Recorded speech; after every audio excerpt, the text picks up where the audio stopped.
Olá, estudantes do oitavo ano, sejam todos muito bem-vindos à nossa aula de número 46, na matéria de ciências.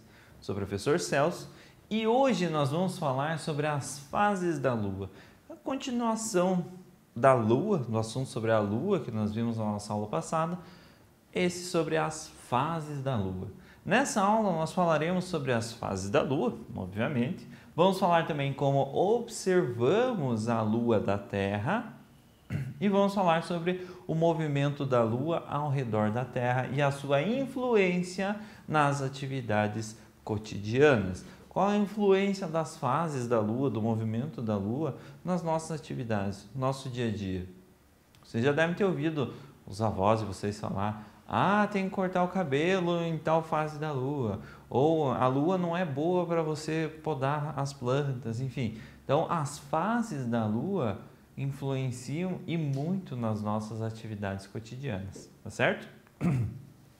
Os objetivos específicos da nossa aula: diferenciar as fases da Lua com relação à sua área iluminada pelo Sol.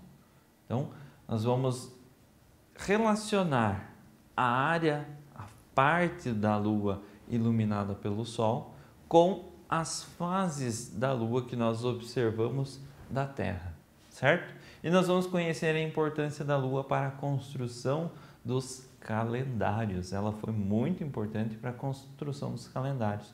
Ponto principal para os calendários do jeito que nós conhecemos atualmente.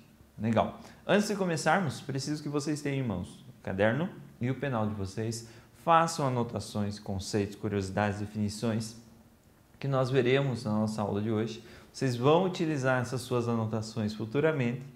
Quando forem fazer um exercício, forem fazer uma avaliação ou simplesmente relembrar o conteúdo da nossa aula de hoje. Vamos começar então. As fases da Lua. A Lua não tem luz própria. Ela reflete a luz do Sol e por isso podemos vê-la. Então a Lua ela não apresenta um brilho próprio, não apresenta luz própria.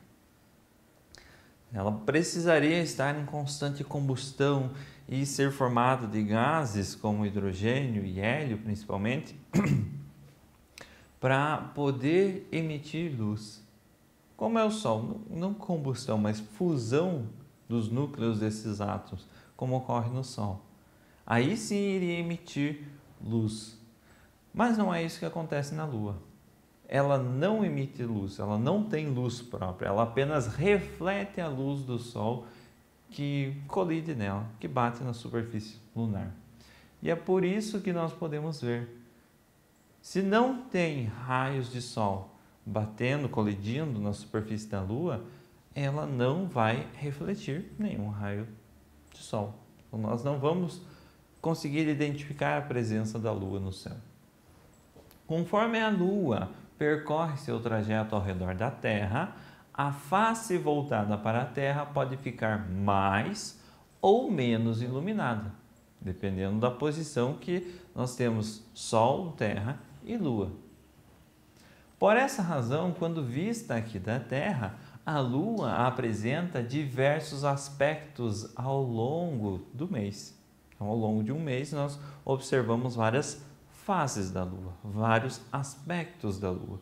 E esses aspectos são chamados de fases da Lua. A Lua apresenta diversas fases, sendo 4 delas as mais conhecidas, consideradas como principais: a Lua Nova, o quarto crescente, a Lua Cheia e o quarto minguante.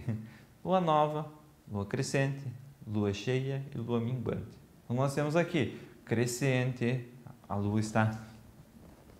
Lua não, mas o brilho refletido pela Lua está crescendo até que se torna cheio. Na minguante, o brilho da Lua está reduzindo até que se torna a Lua Nova. A porção iluminada da Lua, que é vista em cada fase, decorre do movimento de revolução da Lua em torno da Terra e da posição da Lua em relação ao Sol e à Terra. Movimento de revolução da Lua, aquele em que a Lua orbita ao redor da Terra, certo? E depende também da posição entre Lua, Sol e Terra. Aonde eles se encontram, uma porção maior da Lua vai estar iluminada ou uma porção menor da Lua vai estar iluminada. Antes de examinar as fases da Lua, é importante compreender que o plano da órbita lunar é inclinado em relação ao plano da órbita da Terra ao redor do Sol. Tal inclinação é de cerca de 5 graus. É uma inclinação mínima, mas é importante a gente conhecer, a gente saber que existe esse plano de inclinação da órbita lunar com relação à órbita terrestre. O Sol está no centro e a Terra, vamos supor que ela orbita horizontalmente, ela faz bem deitadinho assim um círculo, uma eclipse ao redor do Sol, a sua órbita terrestre, certo? A Lua ela não, nós temos a Terra aqui agora. A Lua, ela não orbita bonitinho também horizontalmente. Ela é um pouco inclinada, então ela orbita a Terra com uma certa inclinação, certo? É isso que nós observamos aqui. Esse quadradinho menor é o plano de órbita da Lua ao redor da Terra. É a Lua realizando o movimento de revolução dela. Então ela tem uma certa inclinação com relação à órbita terrestre.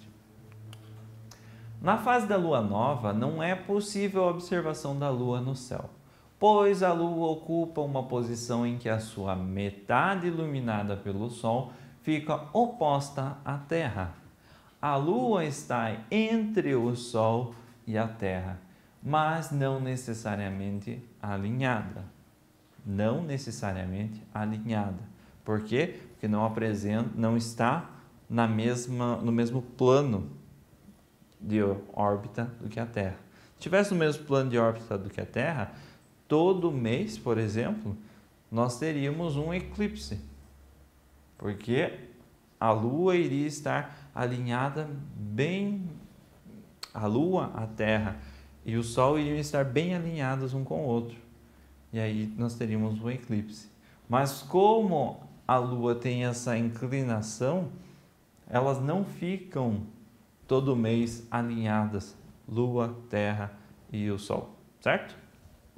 Aí nós não temos um eclipse, mas nós temos a Lua nova, que não pode ser observado justamente porque os raios solares estão batendo na parte de trás da Lua. E os raios solares não estão sendo refletidos pela Lua para a Terra. À medida que a Lua segue a sua trajetória, a posição dela muda em relação à Terra e ao Sol. E começamos a ver parte da região iluminada. Cerca de 7 dias depois da Lua nova, a Lua, o Sol e a Terra ocupam posições tais que entre eles se forma um ângulo de cerca de 90 graus. Nessa posição, a face da Lua que é vista na Terra fica com uma metade iluminada e a outra escura. Essa fase é chamada de quarto crescente, ou simplesmente a Lua crescente. Aí nós temos aqui a Lua nova.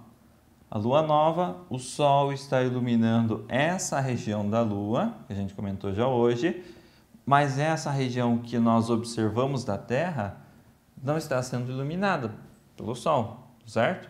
Então nós não observamos o reflexo da luz solar da Lua na Terra. Por isso que a Lua aparece escura no céu. Nós nem conseguimos identificar direito aonde está a Lua quando ela está na fase de Lua nova. Aí passou-se 7 dias, formam-se um ângulo de 90 graus entre Lua, Terra e o Sol. E nós temos a Lua crescente. Parte da Lua, uma metade da Lua está sendo iluminada, mas nós observamos aqui da Terra, nós conseguimos ver essa parte da Lua aumentando, crescendo na sua iluminação, certo? Então é uma Lua crescente. Não observávamos nada da Lua, Passados 7 dias, nós observamos metade da Lua, um pouco menos, um pouco mais. Então, ela cresceu, a Lua crescente, está aumentando de tamanho, entre aspas. Não está aumentando, a Lua se mantém do mesmo tamanho, mas a porção iluminada da Lua e refletida para a Terra, que nós conseguimos observar da Terra, está aumentando. A Lua continua sua trajetória e a região visível iluminada vai aumentando, até que a Lua fica em sua posição, em posição quase oposta ao do Sol em relação à Terra. A face da Lua voltada para a Terra fica então toda iluminada e nós temos a Lua cheia. Novamente na imagem. Então, oposta, mas não se forma um eclipse, porque a Lua tem aquela inclinação de 5 graus. Então, não temos um eclipse aqui. Elas não estão 100% alinhadas. Mas a região da Lua que reflete os raios solares é total, se nós observamos da Terra. Então parece que a Lua está completamente cheia, completamente iluminada pelo Sol. E é isso que nós observamos. Então ela encheu, a Lua ficou cheia. A seguir, enquanto a Lua continua sua trajetória, a parte iluminada visível para nós vai diminuindo. Cerca de 7 dias depois da Lua cheia, chega o momento em que novamente a Lua, a Terra e o Sol formam um ângulo de 90 graus. Nessa posição, apenas metade da face da Lua, vista da Terra, fica iluminada. E essa é a fase do quarto minguante. Assim como nós tínhamos a Lua crescente, quarto crescente, nós temos o quarto minguante também, que é a porção em que ela vai reduzindo, vai diminuindo o seu brilho, a sua intensidade até novamente se tornar a Lua nova. Aí nós temos uma visão geral da Terra. Na Lua nova nós observamos um pequeno risquinho, uma pequena silhueta da Lua, quando observamos alguma coisa. Lua crescente, nós observamos que a parte iluminada vai aumentando de tamanho. Na Lua cheia, toda a Lua está iluminada e na Lua minguante, ou no quarto minguante, a parte iluminada da Lua está diminuindo de tamanho, certo? A Lua prossegue a sua trajetória e após cerca de 7 dias do quarto minguante, temos outra vez a Lua nova. E um novo ciclo recomeça. Então nós temos Lua nova, crescente, Lua cheia, Lua minguante, Lua nova, Lua crescente, Lua cheia, Lua minguante, Lua nova. E é um ciclo que se repete sempre, certo? Então nós passamos pelas fases da Lua, por essas 4 principais fases da Lua, que observadas da Terra podem ser utilizadas para marcar o tempo, para cronometrar o tempo não, mas para fazer essas marcações de tempo com relação principalmente aos meses. O ciclo das fases da Lua leva mais ou menos 29 dias e meio. Um pouco mais do que nós estávamos comentando na aula passada sobre a revolução da Lua. Esse ciclo foi usado para marcar o tempo e serviu de base para a elaboração de calendários por vários povos. Foi a partir do ciclo lunar que surgiu o mês. Então, a partir desse ciclo lunar que nós temos os nossos meses. Porque observem que um ciclo das fases da Lua leva em torno de 29 dias e meio. Algumas adaptações ali para fechar o período de translação da Terra ao redor do Sol, fechar uns 365 dias, de alguns quebradinhos.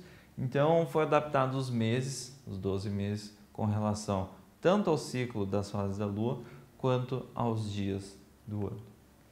Além de determinar a contagem do tempo, conhecer as fases da Lua pode ser importante para determinadas atividades, como a pesca ou surf, já que a Lua afeta a intensidade das marés. Quando a Lua está oposta ao Sol, o Sol exerce uma certa gravidade nas marés e a Lua também exerce uma certa gravidade nas marés. Então nós temos atração gravitacional, a maré fica um pouco mais alta. Pouca coisa, mas ela fica mais alta. Tem mais ondas, tem uma movimentação maior dessas marés. Quando a Lua não está oposta, então outra região vai ficar com a maré alta e outras regiões consequentes com a maré baixa. Enfim, vai influenciar no ciclo das marés, as fases da Lua. Note que, apesar de a Lua demorar cerca de 27 dias para dar uma volta completa ao redor da Terra, o ciclo das fases da Lua leva mais tempo. O movimento de revolução da Terra é de 27 dias, mas o ciclo das fases da Lua demora um pouco mais tempo. E essa diferença ocorre porque as fases da Lua não dependem apenas dos movimentos lunares. Elas resultam do alinhamento entre Sol, Terra e Lua, e a Terra continua a sua trajetória em torno do Sol. Ou seja, apesar da Lua orbitar a Terra orbita o Sol. Então, a Lua está orbitando a Terra e a Terra também está em movimento. Por isso que as fases da Lua não são percebidas em apenas 27 dias. Porque esse pequeno deslocamento da Terra ao redor do Sol influencia nas suas fases. Legal? E nós temos as fases da Lua em torno de 29 dias e meio. Pessoal, essa foi a nossa aula de hoje. Espero que vocês tenham gostado do assunto. Se ficou alguma dúvida, retoma o vídeo, assiste ele novamente. Faz os nossos exercícios, responde os nossos exercícios e nos vemos na nossa próxima aula.